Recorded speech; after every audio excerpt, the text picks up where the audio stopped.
इससे पहले हमने आपको मोहम्मद गजनवी के आक्रमण और उसके इंडिया पर प्रभाव बताए थे।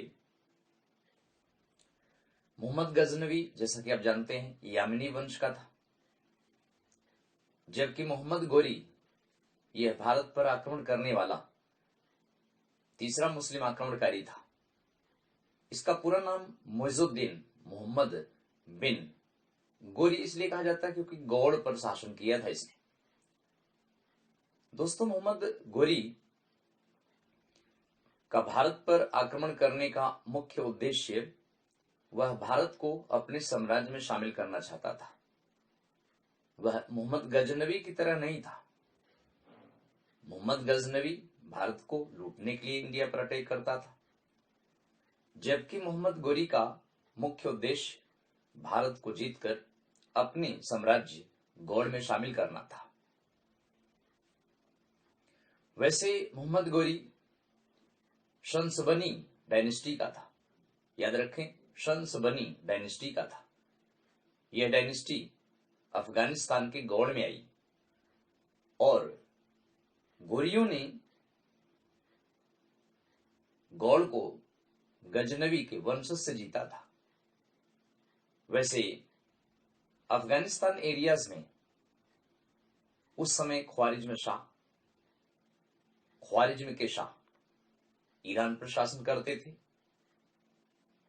और इसके अलावा कुछ पार्ट्स गजनवियों के पास था। इन सब को हराकर मोहम्मद गोरी ने और उसके बड़े भाई गियासुद्दीन ने गजनी पर कब्जा कर लिया और इसके अलावा गौड़ को राजधानी बनाया। दोस्तों, मोहम्मद गोरी 1173 में गौड़ पर शासन सत्ता स्थापित किया था। देन इसने इंडिया को जीतने की योजना बनाई। वैसे 1175 ईस्वी में मोहम्मद गोरी का पहला आक्रमण भारत के मुल्तान पर हुआ।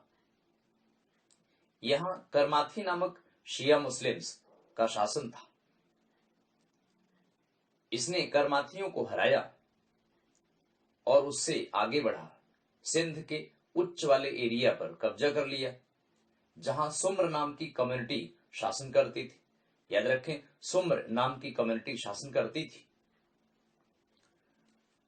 तो मुल्तान और उच्च पर कब्जा करने के बाद मोहम्मद गोरी अपना आक्रमण आगे की ओर बढ़ाया और इसने 1178 में अनिल वॉर की लड़ाई चालुक्य किंग भीमदेव सेकंड से, या उसका दूसरा नाम मूलराज सेकंड भी कहा जाता है, माउंट आबू के आसपास अनिल वॉर के मैदान में मोहम्मद गोरी चालुक्य किंग भीमदेव सेकंड से लड़ता हुआ बुरी तरह से हार गया। इसके बाद इसने वो रास्ता बदल दिया। वैसे दोस्तों, इंडिया में पहली बार किसी किंग ने मुस्लिम रूलर को हराया था। चालुक्य वंश के शासक मूलराज सेकंड या भीमदेव सेकंड ने अनिल वॉर की लड़ाई में गोरी को हराया। देन इसने अपनी प्लानिंग चेंज कर दिया। अब इसने पंजाब के गजनवियों से पंजाब को जीता। वैसे ने बोर्ड पे लिख रखा 1179-80 में गोरी ने गजनियों से पंजाब और पेशावर पर कब्जा कर लिया। याद रखें, गजनवी इस समय पंजाब और पेशावर पर शासन कर रहे थे। 1179-80 में गोरी ने इन एरियाज को जीत लिया था। इसके बाद इसने 1186 में लाहौर को जीता, देवल और सियालकोट पर कब्जा कर लिया।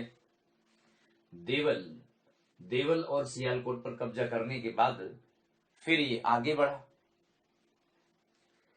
आगे मोहम्मद गोरी का सामना चौहान वंश के फेमस किंग पृथ्वीराज चौहान से होना था।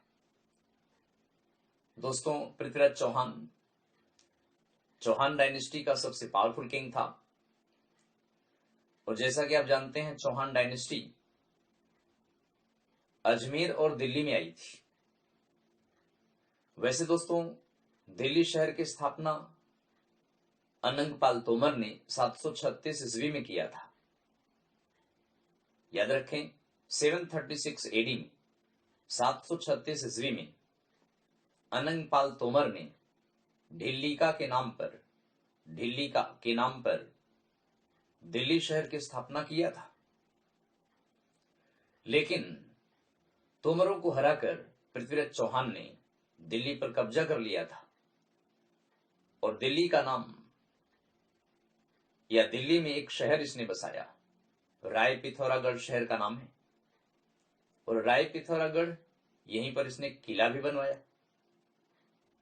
वैसे पृथ्वीराज चौहान की पहली राजधानी अजमेर थी।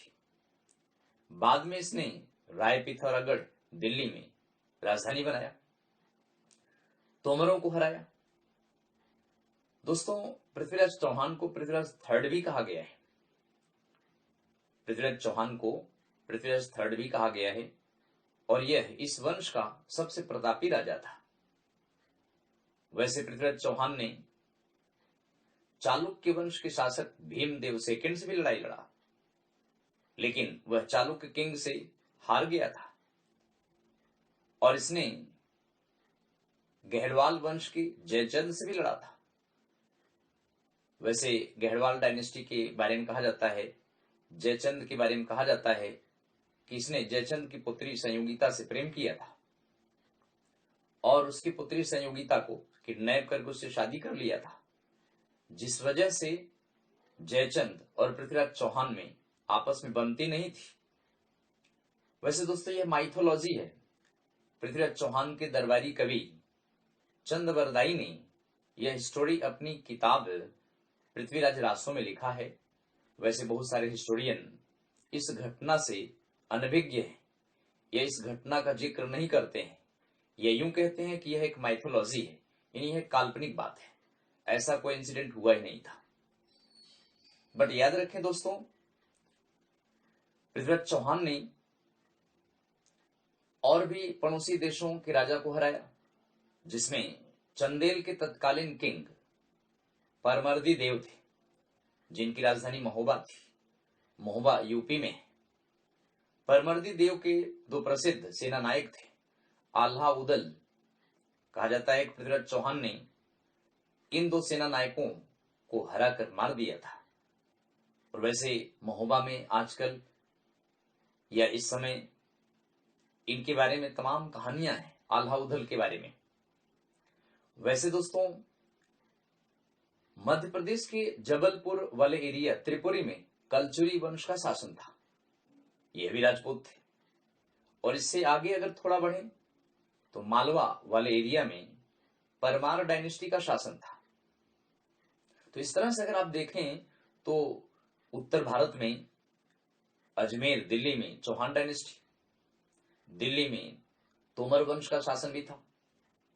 कन्नौज वाले एरिया में प्रतापी राजा जयचंद का शासन था, जो कि गहरवाल वंश का था। और इसके अलावा महोबा वाले एरिया में, यानी यूपी बुंदेलखंड वाले एरिया में चंदेल वंश का शासन था। और इससे आगे थोड़ा चलें, त्रिपुरी जबलपुर वाले एरिया में कलचुरी वंश का शासन था। और इसके आगे मालवा में परमार वंश का शासन था। तो इस तरह से उत्तर भारत में इन राजपूतों का शासन था।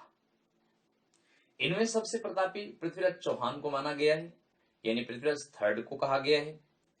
1191 में 1191 ईस्वी में तराइन की पहली लड़ाई, दोस्तों तराइन हरियाणा में है, भटिंडा के आसपास एरिया इनके अंडर में आता था। 1191 में the first battle of Tarain Prithviraj third या पृथ्वीराज चौहान मोहम्मद गोरी के बीच में लड़ा गया था। इस लड़ाई में पृथ्वीराज चौहान ने मोहम्मद गोरी को बुरी तरह से हराया।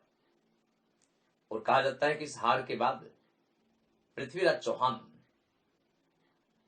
1191 में संयोगिता का किडनैप करके शादी कर लिया। इस वजह से गढ़वाल वंश के जयचंद ने पृथ्वीराज चौहान का साथ अगली लड़ाई में नहीं दिया। वैसे दोस्तों, पृथ्वीराज चौहान इस लड़ाई को जीतने के बाद मोहम्मद गोरी की तरफ उसने ध्यान नहीं दिया और इस लड़ाई को हारने के बाद मोहम्मद गोरी गौड़ गया। उसने नए तरीके से, नए पैतरे की इस्तेमाल इंडिया में किया और इस बार उसने काफी बड़ी फोर्स के साथ इंडिया पर अटैक किया। भटिंडा के आसपास हरियाणा के तराइन में वह फिर आधम का 1192 में 1192 में the second battle of Tarain between Muhammad Ghori and Prithviraj third. दोस्तों, इस लड़ाई में 1192 की इस लड़ाई में पृथ्वीराज चौहान मोहम्मद गोरी से बुरी तरह से हार गया और इस हार के बाद कहा जाता है कि मोहम्मद गोरी ने पृथ्वीराज चौहान को पकड़ लिया और इसको गौड़ ले गया। कहा यह भी जाता है कि 1206 ईस्वी में गौड़ में मोहम्मद गोरी ने पृथ्वीराज चौहान की एक परीक्षा लिया था, यानी शब्दवेदी बाण चलवाया था। वैसे दोस्तों, इंडिया में दो ही ऐसे राजा थे जो शब्दवेदी बाण चलाते थे। एक तो राजा दशरथ का नाम, जो कि माइथोलॉजी है, यानी काल्पनिक बात है। दूसरा, पृथ्वीराज चौहान के बारे में भी कहा जाता है। कहा यह गया कि मोहम्मद गोरी ने पृथ्वीराज चौहान को कहा कि अगर वह सही निशाना लगाएगा तो उसको छोड़ दिया जाएगा। वैसे भी कहा जाता है कि पृथ्वीराज चौहान को अंधा बना दिया गया। बाद में पृथ्वीराज चौहान ने यह कहा कि वह तब तक सही निशाना नहीं लगा पाएगा जब तक कि उसका कोर्ट पोएट चंद्रबरदाई उसको कविता सुना के न बताए, उसको कविता सुना के उत्साहित न करे। वैसे पृथ्वीराज चौहान का दरबारी कवि भी मोहम्मद गोरी के कब्जे में था। उसे पृथ्वीराज चौहान के बगल में बैठा दिया गया और उसने तमाम कविताएं उसको सुनाई और एक ऐसी कविता सुना दिया जिसमें इशारों इशारों में यह बता दिया कि इतनी दूरी पर मोहम्मद गोरी बैठा हुआ है। कहा गया कि 4 बांस 24 गज अंगुल अष्ट प्रमाण, ता ऊपर सुल्तान है मत चूको चौहान। तो इस तरह से दोस्तों, मोहम्मद गोरी के ऊपर ही बाण चला दिया और मोहम्मद गोरी घायल हो गया। बाद में होश आई तो कहा जाता है कि उसने पृथ्वीराज चौहान को भी मरवा दिया। तो 1206 में कहते हैं कि इसने गोरी को मारा, गोरी ने इसको मरवा दिया। दोनों का मकबरा, दोनों की समाधि, दोनों की कब्र, मोहम्मद गोरी और पृथ्वीराज चौहान की कब्र या टॉम्ब गौड़ में स्थित है। कहा यह भी जाता है कि उसने अपना कब्र उचले स्थान पर बनाया, यानी ऊंचाई वाले स्थान पर बनाया और पृथ्वीराज चौहान की कब्र निचले स्तर पर बनाया, जिससे कि लोग उसके ऊपर पैर रखकर फिर मोहम्मद गोरी की कब्र या समाधि में जा सके। दोस्तों, इसमें कोई ऑथेंटिक नहीं है, यह काल्पनिक बात है। यह चंद्रबरदाई ने अपनी बुक पृथ्वीराज रासो में लिखा है, इसका कोई ऑथेंटिक प्रूफ नहीं है। तो इसके आगे हम आपको बताते हैं। अब इस एरिया को जीतने के बाद मोहम्मद गोरी और उसका सेनापति कुतुबुद्दीन ऐबक आगे बढ़े। वैसे दोस्तों, 1192 से 1206 ईस्वी के बीच में गंगा यमुना दोआब बिहार एवं बंगाल को जीता गया। याद रखें, 1192 से 1206, 1192 टू 1206 के बीच में Muhammad Ghori conquered Ganga valley, Bihar and Bengal. लेकिन दोस्तों, गंगा यमुना दोआब बिहार बंगाल मोहम्मद गोरी के सेनापति कुतुबुद्दीन ऐबक ने जीता था। इस एरिया में जैसा कि हमने आपको बताया 1202 से 1203 में ऐबक डिफीटेड परमर्दी देव, जो कि बुंदेलखंड वाले एरिया का। परमर्दी देव चंदेल वंश का शासक था। याद रखें, परमर्दी देव चंदेल वंश का शासक था। बुंदेलखंड एरिया में था ये, जिनकी राजधानी महोबा थी। हमने आपको इसके बारे में बता चुके हैं लेकिन पृथ्वीराज चौहान ने परमर्दी देव को हराया था। अब 1202-3 में कुतुबुद्दीन ऐबक ने भी परमर्दी देव को हराया और इस बुंदेलखंड वाले एरिया पर कुतुबुद्दीन ऐबक ने कब्जा कर लिया। देन इसके बाद दोस्तों 1202 से 1204 कुतुबुद्दीन ऐबक के अंडर में एक और सेना नायक बख्तियार खिलजी, या इसको इख्तियारुद्दीन बख्तियार खिलजी या इख्तियारुद्दीन मोहम्मद बिन बख्तियार खिलजी भी कहा जाता है, इसने बिहार और बंगाल वाले एरिया को भी जीता। बिहार बंगाल वाला क्षेत्र इसने जीत लिया था। दोस्तों याद रखें, बख्तियार खिलजी ने नालंदा विश्वविद्यालय में आग लगवा दिया था। 12वीं शताब्दी की बात है ये, 12th सेंचुरी एडी, यानी 1202 से 4 के बीच में नालंदा विश्वविद्यालय में इसने आग लगवाई। इस विश्वविद्यालय का निर्माण हमने आपको बताया था कुमारगुप्त फर्स्ट ने कराया था, लेकिन इस समय यानी 1202 से 1204 के बीच में बख्तियार खिलजी ने इसमें आग लगवाई। इसमें लाखों पुस्तकें रखी थी। कहा यह भी जाता है कि ये आग 6 महीने तक जली थी और तमाम पुस्तकें जलकर नष्ट हो गई थी। बिहार के क्षेत्रों पर कब्जा करने के बाद बख्तियार खिलजी ने बंगाल पर हमला किया। दोस्तों इस समय बंगाल का शासक लक्ष्मण सेन था। यह सेन वंश का था। इससे पहले बंगाल पर पाल वंश का शासन था। पाल वंश के बाद बंगाल में सेन वंश आया। लक्ष्मण सेन इस समय यहां का किंग था। कहा यह जाता है कि बख्तियार खिलजी मर्चेंट के भेष में, व्यापारी के भेष में 18 सैनिकों के साथ इसने लक्ष्मण सेन के महल पर हमला कर दिया। और वैसे तो डिस्गाइज था, यानी मर्चेंट के भेष में था, पहचान नहीं पाए। जैसे ही यह महल पर पहुंचा, लक्ष्मण सेन के ऊपर हमला कर दिया। कहा जाता है कि लक्ष्मण सेन बैक डोर से महल से भाग निकला और उस एरिया पर इसने कब्जा कर लिया। फिर यहां के लोगों को मरवाया, मंदिरों को नष्ट कराया और यहां से तमाम प्रकार के धन वगैरह भी लूटा। और इस तरह दोस्तों उसने बंगाल पर कब्जा किया। लेकिन कहा जाता है कि 1206 में अलीमर्दन नामक एक मुस्लिम ने उसकी हत्या कर दिया। यानी बख्तियारुद्दीन खिलजी 1206 में अलीमर्दन द्वारा मार दिया गया। वैसे दोस्तों लक्ष्मण सेन ने बंगाल के दूसरे भाग सुनार गांव पर कब्जा करके वहां शासन करता रहा, लेकिन उतना प्रभावशाली नहीं रहा। तो इस तरह से अगर आप देखें तो 1202 से 4 ये वाला एरिया बिहार और बंगाल के लिए ठीक नहीं था। इसको बख्तियार खिलजी ने जीत लिया।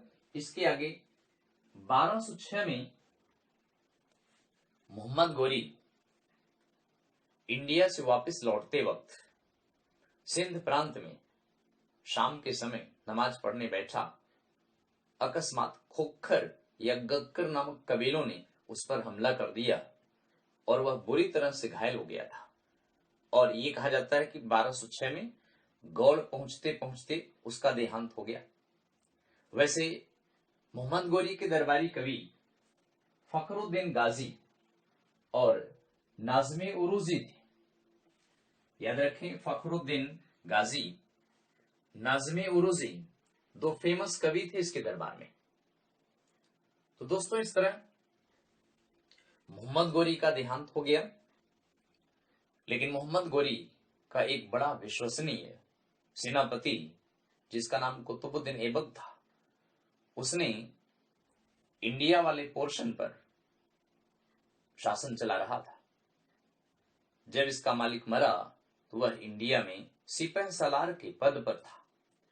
वैसे इसका मालिक इसको फ्री नहीं किया था और इसका मालिक मर गया तो कुतुबुद्दीन ऐबक ने 1206 में दिल्ली और आसपास क्षेत्रों पर कब्जा कर लिया और गुलाम वंश की नींव डाली, यानी स्लेव डायनेस्टी की नींव डाली। तो दोस्तों, मोहम्मद गोरी के डेथ के बाद उसके 3 गुलाम कुतुबुद्दीन ऐबक भारत के उत्तरी भारत पर, ताजुद्दीन एल्दौज गजनी वाले पर एरिया पर, नसीरुद्दीन कुबाचा सिंध वाले एरिया पर अधिकार कर लिए थे। बाद में इन दोनों ने कुतुबुद्दीन ऐबक पर हमला किया, लेकिन कुतुबुद्दीन ऐबक ने, याद रखें, ताजुद्दीन एल्दौज से अपनी बहन की शादी किया। इल्तुतमिश, जो कि इसका गुलाम था, कुतुबुद्दीन ऐबक का गुलाम था, इससे अपनी पुत्री की शादी कर दिया।